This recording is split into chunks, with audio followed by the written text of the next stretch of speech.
पिछले कुछ 6-7 साल से हज़ारों औरतों की तरह वो भी अपनी मर्ज़ी से एक बनावटी ज़िंदगी गुजार रही थी। और ये तो नहीं कह सकते कि वो खुश थी, क्योंकि ज़िंदा रहने के लिए क्या ये ज़रूरी है?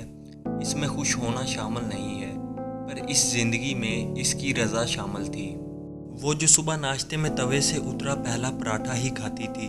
अगर पहला नहीं मिले तो घर का हर फर्द जानता था कि फिर वो चुपचाप चाय का कप पीकर उठ जाती थी, और घर का हर फर्द कोशिश करता था कि नाश्ता इसके बाद ही करे। वो जो स्कूल में तकरीरी मुकाबलों में हिस्सा लेती तो प्राइज़ जीतती या नहीं जीत, पर इसकी तकरीर के अंदाज पर सबको मज़ा ज़रूर आता था। सबको लगता था इसे बात करना आता है। अब इसे अपने अंदाज़े गुफ्तगू पर खुद शक था। इतने साल गुजर जाने के बावजूद वो किसी को अपना नहीं बना सकी थी। यकीनन कमी इसी में होगी। अब वो अक्सर चुप रहती थी अपने हालात ज़िंदगी, या यूं कह लें कि ज़िंदगी में अपने औकात देखते हुए वो मुस्कुराने से भी डरती थी।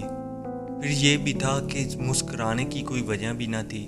वो सांवली सलोनी से घंघरेले बालों वाली आम सी लड़की, इसे यकीन हो चला था कि वो एक बदसूरत, बेअक्ल और बदकिस्मत औरत है जो ठीक से कुछ नहीं कर सकती। इसलिए इसे चाहिए कि जो कहा जाए वो करे, और इसने वक्त का ये फैसला मान लिया।